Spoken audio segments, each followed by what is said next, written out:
السلام عليكم متابعيني الاعزاء واهلا بكم بهذا الفيديو.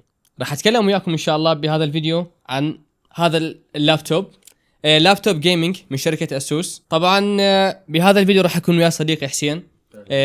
هو خلينا نقول معرفته اكثر باللابتوبات. اني بشكل عام خلينا نقول تركيزي كان باخر سنوات على مراجعة موبايلات، قليل جدا يمكن بس مرة او مرتين سويت فيديو مراجعة لللابتوب، ولكن هو يعني عنده تجميع او يعني داخل بتفاصيل اللابتوب بشكل اكثر. سوينا اكثر من تجربه على هذا اللابتوب، واكيد راح تشوفون تفاصيله من ناحيه الالعاب وايضا من ناحيه استخدام عادي. اكيد اذا كنتم مهتمين بهذا الموضوع فكملوا ويا الفيديو على مود تعرفون باقي التفاصيل. اهلا بكم مره ثانيه. راح اتكلم اول شيء وياكم عن المواصفات التقنيه الخاصه بهذا اللابتوب، وبعدها راح ندخل بالتجربه. اول شيء المعالج الخاص بهذا اللابتوب راح يكون من رايزن، وبالتحديد ال 7435 اتش اس، بالاضافه الى رام 8 جيجا بايت دي دي ار 5، وايضا عندك ذاكره 256 من نوع اس اس دي. وايضا بالنسبه لكرت الشاشه راح يكون من انفيديا ال RTX 2050 4 جيجا بايت. الان هاي كمواصفات رقميه وكاشياء خلينا نقول مواصفات على الورق فقط. بالنسبه لموضوع الاداء راح نتكلم بشكل اكبر حاليا عن موضوع الاداء بشكل عام، وبالتحديد عن موضوع الالعاب ايضا. فبالنسبه لموضوع الاداء خلينا نعطيكم حسين، هو راح يعرف يشرح الموضوع بشكل افضل. فحسين شنو رايك بموضوع الاداء؟ نورنا. طبعا حمودي، هذا المعالج اللي بهاللابتوب المفروض يصل سرعته ل 4.8 جيجا هرتز، بس مثل ما راح تشوف بالالعاب وبالهذا ما راح يصل هالسرعه، راح يصل سرعه 4.3 جيجا هرتز، اللي هو صراحه سرعه جيده يعني على اللابتوب، على المعالج على اللابتوب صراحه جدا جيد. بالنسبه لموضوع الحراره بالمعالج صراحه عالي، بس لين عالي لين تهويه ما بي يعني من تشتري لازم يعني الحراره طخت 88 مرات توصل 90، فمن يصل هالدرجه حراره المعالج راح يسوي ثروتلينج وراح يقلل من ادائه. لذلك من تشتري اللابتوب انا نصيحه لازم لقيك موضوع التهويه، ارفعه شوي، يعني مجرد ترفعه شويه، حط كرتونه جواته مثل ما راح تشوفون بالصور. اللابتوب يسحب الهواء من جوا، فنحن من حطيناه على الميز ما يسحب هواء، مخنوق خنق يعني، فلازم تلاقي له حل هالسالفه. هو حاليا اغلب الناس حاليا موضوع اللابتوبات بالاخص الجيمنج تلاقيهم ما مخلين اللابتوب على ميز يعني بشكل مباشر، يخلونه ستاند ويكون مرفوع على مود التهويه تكون افضل، وبالتالي اكيد هذا يعني ينطي اداء افضل. طبعا كرت الشاشه اللي موجود هنا هو الار تي اكس 2050 نسخه 4 جيجا، صح هو 2050 بس راح نستفاد جدا من موضوع الدي ال اس اس. يعني الدي ال اس اس اذا تحطه على بورفورمنس راح يعطيك فريمات جدا ممتازه صراحه. ويعني الصوره ما راح تكون يعني صح، الدي ال اس اس راح يقولون يعني يغوش، بس اذا تحطه على كواليتي او بورفورمنس يعني حيكون صور جدا جيده ويعطيك اكيد يعني فريمات اكثر. اكو انويه خاصه بهذا الكرت الشاشه تتعامل ويا هالسالفه، يعني يعطيك فريمات اكثر يعني. طبعا اي ام دي ما موجوده عندهم التقنيه اللي هو الاف اس ار. اي بس حاليا احنا قاعد نحكي لا حاليا لين الكرت مالنا هو انفيديا، فنحن نحكي عن انفيديا صراحه. هسه نحكي عن طبعا اف اس ار تقنيه مفتوحه، من جربنا اللعبه كان موجود اف اس ار وهذا يا اي ديتا سبيس دي ال اس اس واف اس ار. اي بس احنا لين كرت انفيديا فحنجرب بس الدي ال اس. لا ما كان اكو مال اف اس مال هذا مال ام دي، تقنيه مفتوحه حتى انا عندي من دون، يعني كرتي ما يدعم مو الانفيديا، لا اي ام دي. شوف اللي اي ام دي تقنيه مال الاف اس ار نسخه الاول والثاني والثالث، هذول ثلاثتهم اوبن سورس يعني مفتوح المصدر، اقدر اي كرت يقدر يسوي. بس اكو اخبار الجديده والاف اس ار 4 راح يكون خصيصا اسمه كرت الجديده من عنده يعني هي، فراح يصير شوي احتكار. حاليا اوبن سورس فكلنا نستفاد، اخي خلينا نستفاد فريمات ببلاش. هسه موضوع الالعاب اللي جربنا عليه يا لعبه وشلون كان الاداء؟ جربنا لعبه الدر رينج على اعدادات هاي، وطلعنا صراحه فريمات 60 ثابت. هو الدر رينج صراحه هو يعني مقفول من الشركه، يعني لو عندك 94 هو مقفول 60 فريم اكثر ما تحصل. فاتوقع 60 فريم على لعبه يعني عالم مفتوح، ومن اتوقع جيده يعني. ما انت انا شفت اللعبه صراحه الاداء كان زين يعني. انت راح تلعب اونلاين كول اوف ديوتي وورزون وكونتر سترايك. موضوع بالنسبه لحراره الكرت الشاشه حراره جدا طبيعي. راح شفته 71 صراحه مو جد طبيعي، حتى زين صراحه يعني. انا كان عندي 2060 سوبر، هذا نسخه او سي من ام اس اي، كان يوصل 75 77، وهذا حراره جدا طبيعيه على يعني ما فد شيء.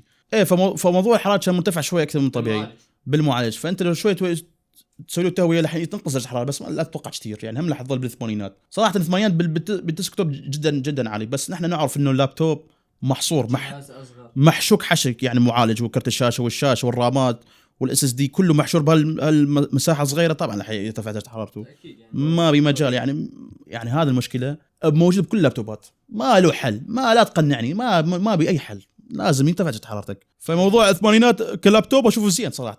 هو مو زين بس على اللابتوب صار زين ولا هو مو زين؟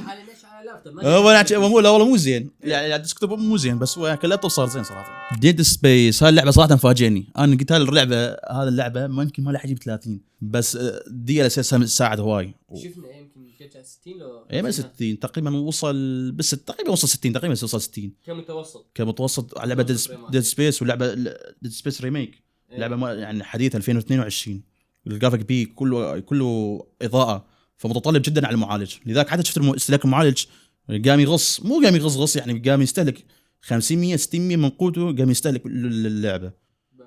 ايوه شلون هذا ابو محمود السن خلص ها عيني تروح على بارت محمود ويلي تقول له وشني يكثر لي هذا المنبار مشكله منبار ما فاي انت شايف شيء يابا تحط منبار ملح يابا ضغط وسكر يعني يجي ابو الباتش يدوري ضغط وسكر معود اللي حياكل منه يموت. ايش السالفه معود؟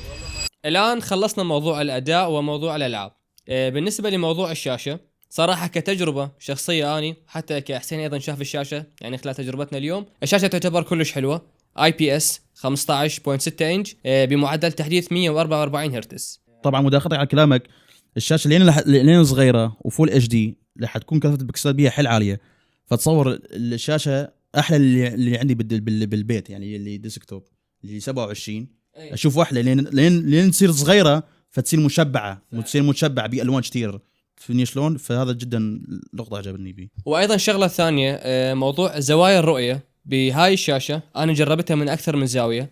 موضوع زوايا الرؤيه مستقر وثابت ما راح تتغير عندك وهاي شغله كلش مهمه لان بعض اللابتوبات تشوف يعني صح انه الشاشه لما تكون مقابلها تكون الوان وكل شيء طبيعي بس لما شويه تميل او تصير بصفح فلا الموضوع يكون يعني مختلف الالوان تختلف. لكن هاي الشغله ما موجوده بهذا اللابتوب. الشاشه راح تكون من جميع الزوايا الوانها ثابته وجيده. هذا عمك هذا تاج راسك هذا افتهمت GTX 1080 نسخه الجيمنج اتوقع نسخه الجيمنج اسم منها مساوي. طبعا موضوع الاستهلاك الكلي الحاسبه كلها على بعضها تستهلك 150 واط فقط للمقارنه. هذا GTX 1080 تخيلون هذا بوحده يستهلك 180 واط وهذا اللابتوب كامل ويا شاشته ويا معالجه ويا كرته ويا الرامات ويا SSD ويا الكيبورد والRGB ماله يستهلك 150. فانت تخيل اللابتوب هالقد صغير ويعطيك هالاداء. تخيل هذا 180 واط بس بوحده بدون معالج وهذا اللابتوب الصغيرون يعطيك 150 واط بالاداء. صراحه نشوفه جدا ممتاز. اخوان صح ان المقارنه ما عادله هنا لان هذا مخصص لاجهزه مختلفه عن هذا يعني هذا محمول فمن غير الطبيعي انه يخلون بس كرت الشاشه يعني بهذا الحجم.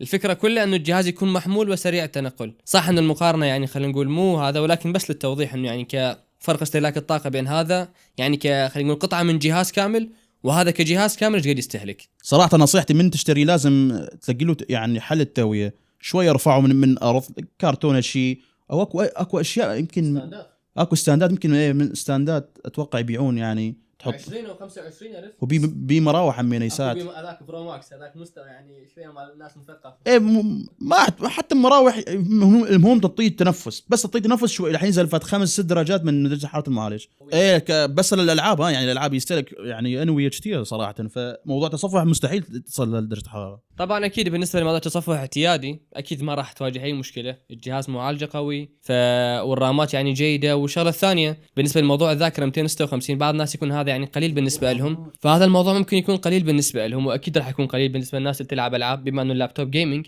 فاللابتوب هذا بمكانين لسلوتات M.2 ذواكر تقدر تضيفها على هذا اللابتوب تقدر توصل يعني 1 تيرا اكثر من 1 تيرا ايضا. وبالنسبه لموضوع السعر فاللابتوب هذا راح يكون متوفر على شركه النبع بالموصل وببغداد وبالحله بكل الفروع راح يكون موجود. والسعر مالته هو عرض خاص يعني كان عليه. السعر مالته هو 875 ألف دينار عراقي تقريبا تتكلم عن سعر اقل من $600 بالنسبه لموضوع سعر الصرف الدولار حاليا. فانا اشوف صراحه السعر مناسب بالنسبه لللابتوب جيمنج ارخص او ممكن من ارخص اللابتوبات الجيمنج المتوفره بالعراق. انا هذا كان رايي عن الجهاز. حسين اذا كان عندك فد راي او ملاحظه ثانيه عن السعر او شيء. اللابتوب يجي 8 جيجا رام 8 بس 8 من نوع DDR5 4800 ميجا ترانسفير. فانتم اللي حتشوفون بالقراءات الحلويه اللي على الصفحه اللي حتشوف تقريبا كل الالعاب مفلله 7 وشويه فانت من تشتري احسب ما يرادوا شيء، حط له كت 8 جيجا 8 جيجا هم دي ار 5 وراح يصير عندك 16 جيجا وراح يكون جدا جدا كافي. فالموضوع راح يكون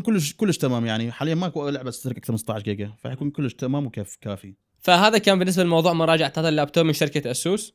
فاذا كنتوا حابين تطلبونه راح اخلي الروابط الخاصه بشركه النبع والارقام مالتهم، عندهم توصيل لكل محافظات. اذا كنت من بغداد اطلب من فرع بغداد، بالموصل من فرع الموصل، وهكذا. لان خلال الفتره الجايه راح يكون عندنا اكثر من مراجعه بالشهر لاكثر من لابتوب. تقريبا بالشهر راح يكون عندنا 3 إلى 4 لابتوبات، فالموضوع راح يكون بشكل اكبر ان شاء الله بالقناه.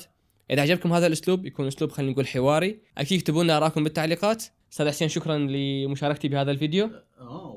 طبعا يا رسميات. كنت وياكم فكنت وياكم انا حسين